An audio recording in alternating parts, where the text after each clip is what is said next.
investment products through self-directed IRAs. I Trust Capital serves clients that seek. All right, we knew all that, but that's very interesting right there. I remember when these guys were just a young company. All right, let me I wanted to play you this. This is from the World Economic Forum in Davos this week. Listen to this.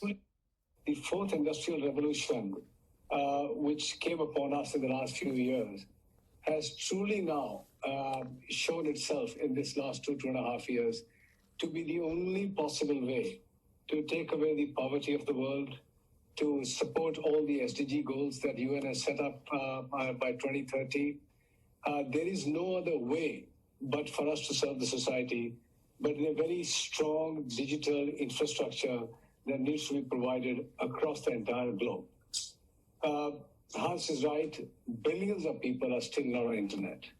And why are they not on internet? Of course, partly because they don't have the coverage, but many people have the coverage, but not affordability. So in today's session, we also want to talk about affordability. If a country like India can provide very high quality, large dollops of data per month at $3, there's no reason why we can't carry this through into Africa and marginalized parts of the world where affordability is an issue. So now listen to this last half, because a year ago, at least a year ago, everybody told me I was cuckoo and crazy because I said that I thought those Starlink satellites were being put up there partially to so that we could have digital currency that's being beamed down, and people in the middle of Africa or out in the middle of nowhere will be able to be in this digital system. Okay, and I'm going to prove it here, but listen to what he says. Talk about affordability today as well. Then whatever we will do as an industry, whether it's Verizon or it's Airtel and many hundreds of other operators and mobile broadband providers and fixed providers, we will still not be able to reach the last billion. Listen close. In places which are almost impossible to cover by fiber, even with very large amounts of investments, we can't cover them through radio networks. And to do all that, about $425 billion are required in the next 9 years so that we have ubiquitous coverage for every citizen of this world. Thankfully, the advent of LEO-based constellations of satellites. Hear what he said? He said LEO-based constellations of satellites. So remember those words. Coming as a savior for the last 1 billion. We will be, and we are not talking about many years into the future, we are talking about months from now, we will be able to cover every square inch of the world, be that oceans, be that mountains, be that forests or deserts. Every square inch of the world will be covered. Months from now, folks. All right. Now, what did he say? He said Leo and constellations, right? You think he's talking about constellations like this? The page you're looking at is the website of stellar.org. Okay? You think I've told you a year ago that I finally pieced it all together. When I interviewed Greg Kidd, for the first time I heard him say that this would be the first intergalactic currency. And over time I started to piece all this together. You got Elon, remember, you got PayPal back in 2013 announced PayPal Galactic, and then we never heard anything about it again. The guy that announced it was David Marcus, who at the time was at PayPal. He later left and went and created the Libra project, which is the Facebook, and now it's called Diem. He's left since then, but that was David Marcus. PayPal, when they first started, wanted to have a global currency. That's what they wanted to create. I played you those videos. Elon Musk has an obsession with the letter X, and we just happen to have XRP and XLM. And I've shown you where Stripe, which was invested in by the guys from PayPal, was the first investor in Stellar, and they took 2% of the XLM as payment for their venture capital investment back in 2014, folks. I've shown you all the tie-ins. I was right all along.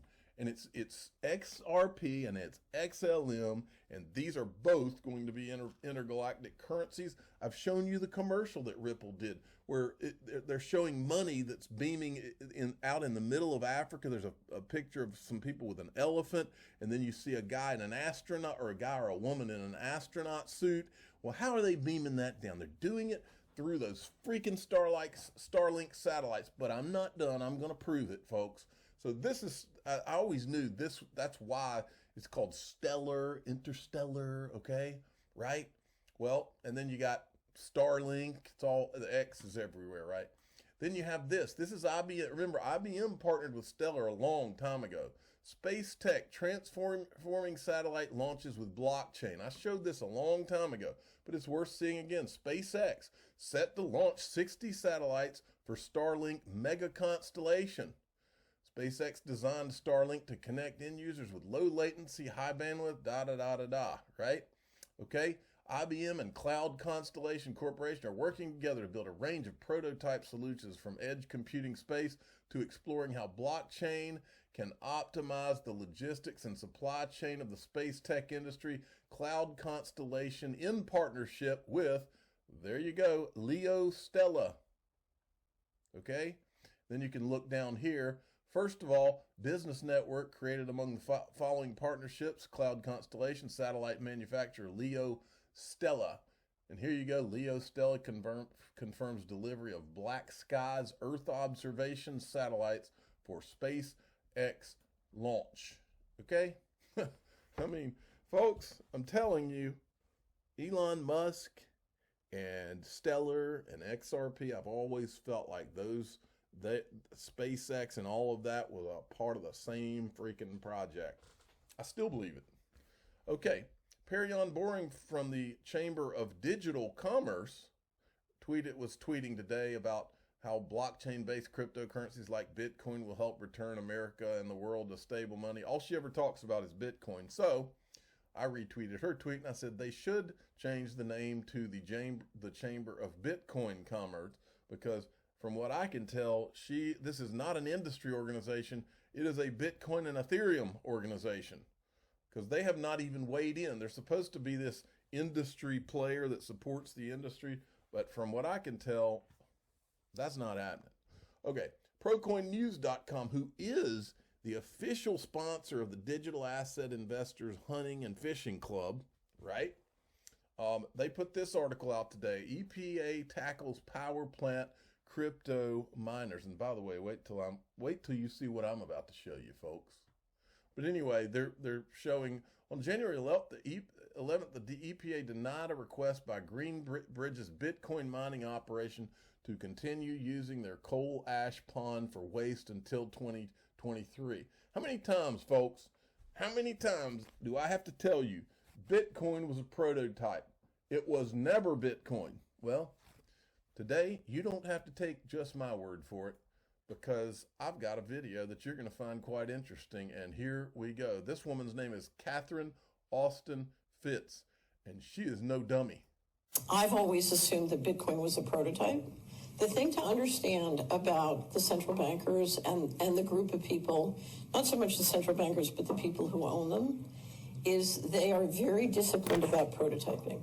When they want to try something new, they generate lots of different experiments. Because of the monetary policy, they ran the risks of inflation. So the question is, how can we suck a huge amount of money into non-real assets? They're accumulating land, they're accumulating gold after they came out of the financial crisis, and we're steadily moving money, I believe, out of the fixed income markets, trying to buy up the real assets. So how do you keep the retail market away from competing with you to buy up the real assets? Well, if you can get them off in Bitcoin and the cryptos, you're just creating an asset out of thin air, right? I mean, it's energy expensive, but it's thin air. So it's much easier. It was extremely important to manage and manipulate the gold market, because gold's like the smoke alarm, so you want to keep the smoke alarm from going off. Boy, she is right over the target. I said this a long time ago. This Bitcoin thing was not created by some fictional character. It was created by people who knew that when the financial crisis of 2018, when they bailed out all their friends, they knew that the danger was that all of the people would hit the exits to the one thing they did not want them to hit the exits to, which is physical gold and silver. So all of a sudden, out of nowhere, pops up this Bitcoin thing, and it's written in the code to make it look like a libertarian movement, okay? They wrote in the code something about the bailouts and how that's why I did this or whatever. And that was to create this. It was the ultimate plan. Get people to say, hey, yeah, Bitcoin, yeah. And we're going to go into send the money into, instead of sending it into gold and silver, where the central banks have been putting their money for the last 10 years, you would create a drop gold campaign and, put it all in Bitcoin. Meanwhile, these guys are scooping up all of the real world assets. And meanwhile, they're creating the technologies that are the actual ones that are going to be used. Now, I'm not saying that Bitcoin is not going to be an investment going into the future. But what I am saying is that it never was the one. That is a lie. It's always been a lie. Ethereum proof of work has always been a lie. It has never been the one. XRP and XLM is where you need to have your eyes on. The two that have been ignored, the two that have been attacked, the two that have been there and have always worked. They do everything that you need a digital currency to do. Better, faster, less expensive than everything else. But they're ignored and attacked and everything else because that's not where the powers that be wanted to focus. Well, listen to part 2 of this. It all makes sense now, doesn't it? If you can get everybody out of gold and into Bitcoin, it gives you a much more long ramp to sort of accumulate all the real assets without anybody figuring out. And then what do you think they'll... You mean real assets like land, real estate, Bitcoin, gold, and the digital assets that are going to run the digital space, XRP, XLM? That's what I think she means.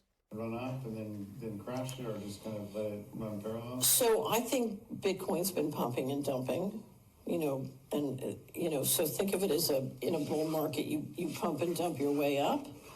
Because remember, the people transacting make the most money from volatility. Remember, if you're going to build your control system, then you need to build a system of central bank digital currencies. And you don't want to do that until you've had sufficient prototyping, but you've also made digital currency fashionable, okay? And to do that, you can go out and hire all the top developers in the world, but if you just persuade them they can make lots of money and be free if they do it themselves, and you make it very fun and innovative like the Wild West, they all jump in and they figure and prototype all these things for you. So it's the platform, then you build your central bank digital currency system, which now they're working on rolling out. Once you kind of gotten different aspects of the blockchain and the energy use figured out.